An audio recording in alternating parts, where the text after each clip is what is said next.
दोस्तों Bihar dial police भर्ती 2023 को लेकर एक काफी अच्छी अपडेट निकल कर आ रही है। काफी तेजी से एक नई नोटिफिकेशन वायरल हो रही है, जिसको लेकर छात्र छात्राओं के मन में काफी सारे कंफ्यूजन बने हुए हैं कि बिहार डायल पुलिस की बहाली प्रक्रिया हमारी शुरू हो चुकी है क्या। हम आपको सारी डिटेल बताने वाले हैं। बिहार डायल पुलिस में जो नोटिफिकेशन आ रही है उस नोटिफिकेशन के अनुसार कौन कौन से पद रखे गए और किस पद के लिए आपको कितने सीटें निर्धारित की गई है। हम साथ ही आपको ये भी बताएंगे कि किस पद के लिए आपकी क्या क्वालिफिकेशन रखी जाएगी, उसकी पूरी जानकारी इस वीडियो में आपको बताएंगे। क्योंकि आपने हाल में ही देखा होगा इसकी मंजूरी मिल चुकी है। बिहार पुलिस में करीब जो है ये जो बहाली होगी 67,765 पदों पर आपकी बहाली होने वाली है, जिसमें ERSS यानी जो इमरजेंसी पुलिस होते हैं उनकी बहाली प्रथम चरण में होने की बात कही गई थी। ये नोटिफिकेशन गृह विभाग बिहार सरकार द्वारा कुछ दिन पहले ही निकाली गई थी, जिसमें आदेश स्वीकृति मिली थी।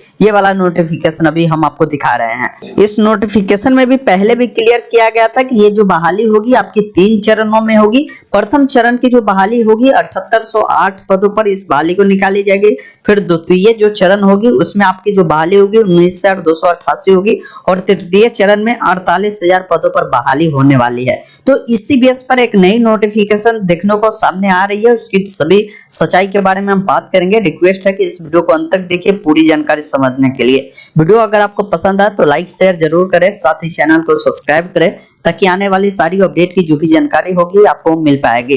अब ये जो नोटिफिकेशन है काफी सारे छात्र छात्राओं ने हमारे टेलीग्राम चैनल पे भी शेयर किए थे, ईमेल भी किए थे कि हमारा जो भर्ती प्रक्रिया शुरू हो चुका है इसके बारे में बताइए। देखिए ये जो नोटिफिकेशन है government of Bihar home department की तरफ से यहाँ पर बताया गया है कि निकाली गई है। इस नोटिफिकेशन में क्या क्या बताई गई उसकी पूरी जानकारी बताएंगे और साथ ही आपको बताएंगे कि आपका आवेदन स्टार्ट हुई है या नहीं हुई है, होगी तो कब से होगी उसकी भी जानकारी देंगे।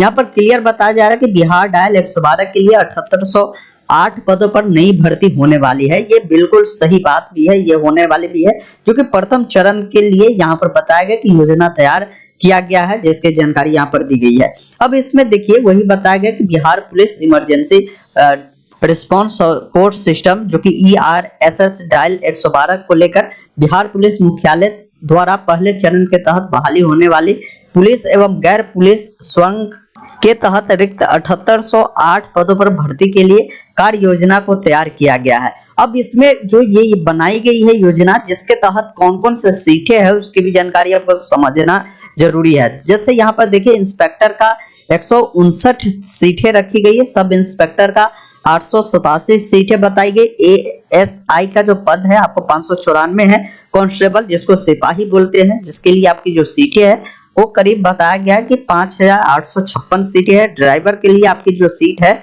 वो 159 है और टोटल सीट की बात करें तो 78,800 सीटों पर ये बहाली होगी। तो भाई मेरे यहाँ पर कई सारे आप पद देखेंगे तो सबके लिए क्वालिफिकेशन अलग अलग होगी। जैसे इंस्पेक्टर का जो पद होगा इसके लिए ये जो बहाली होती है इसे प्रमोशन के थ्रू भरा जाता है, इसका आपको ध्यान रखना है। सब इंस्पेक्टर यानी दरोगा का बहाली आती है। उसके अलावा जिसके लिए देखिए ये प्रमोशन वाला पोस्ट है, आपको सब इंस्पेक्टर यानी दरोगा का जो पोस्ट होगा जिसके लिए स्नातक होगी।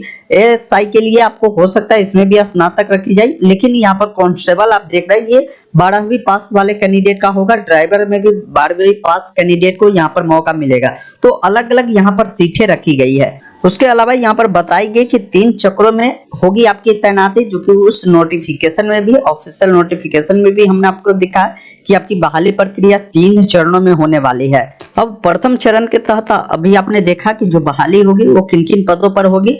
द्वितीय चक्र में जो बहाली आपकी होगी जिसके लिए आपको बताया जा रहा है कि 40 पुलिस जिलों में जो डायल पुलिस के लिए जो वाहन आई हुई है 400 वाहन सुचारू रूप से संचालन के लिए करीब आपको 73,111 कर्मचारियों की तैनाती होगी। यानी द्वितीय चक्र में आपको यहाँ पर ड्राइवर के लिए आपको तैनाती होगी। तृतीय चक्र में बताया गया कि पुलिस मुख्यालय के जो डेडिकेटेड ऑर्गेनाइजेशन स्ट्रक्चर के लिए कुल 106 पदों पर इसके लिए भी तैनाती होगी। और यहाँ पर एक चीज आप देखेंगे क्लियर यहाँ पर मेंशन किया गया कि आपका जो डेट है, पोस्ट का डेट है ये 11 मार्च 2023 को ये पोस्ट की गई है। उसके अलावा इसका जो लास्ट डेट बताई गई अप्रैल लास्ट मंथ 28/4/2023 तक आपको बताई गई है।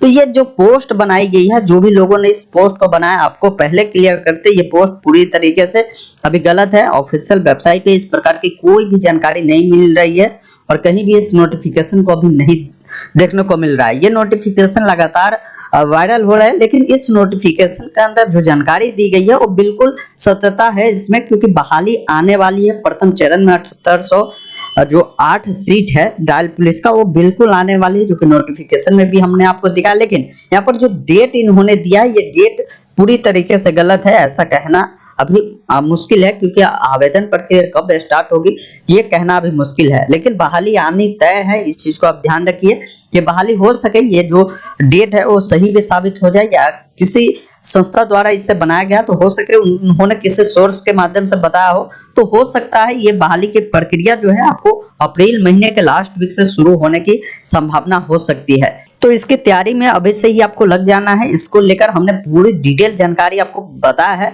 आप चले आएंगे ऑनलाइन अपडेट stm.in पे और लेटेस्ट जॉब में आपको मिलेगा डायल पुलिस के बारे में, जहां पर हमने आपको पूरी जानकारी बताया कि ये जो बहाली होगी किन किन पद पे होगी और यहाँ पर अप्लाई की जो डेट है एक्सपेक्टेड डेट हमने बताया कि अप्रैल मंथ में लास्ट वीक में हो सकती है। उसके अलावा यहाँ पर पूरी पोस्ट देख पाएंगे, क्वालिफिकेशन की जानकारी है कि किस पद के लिए क्या क्वालिफिकेशन हो सकती है वो आप देखेंगे। ये अनुमानित है क्योंकि ये एक्सपेक्टेड जानकारी आपको दी गई, नोटिफिकेशन आने पर ही पूरी जानकारी पोस्ट की जाएगी। यहाँ पर आपको प्रथम चक्र, द्वितीय चक्र, तृतीय चक्र के बारे में बताया गया, साथ ही सिलेबस के बारे में और फिजिकल के बारे में भी बताया गया। तो आप लोग फिजिकल में अभी से ही लग जाए, क्योंकि फिजिकल बिहार पुलिस का अगर आपका अच्छा रहेगा तो इस बहाली में आपको सिलेक्शन प्रक्रिया पूरा करने में बहुत ही कम परेशानी होगी। तो अभी से तैयारी में लगिए और इसके लिए जल्द ही आवेदन प्रक्रिया स्टार्ट होगी, जिसकी पूरी जानकारी हम आपको एक सेपरेट वीडियो के साथ उपलब्ध करा देंगे। वीडियो देखने के लिए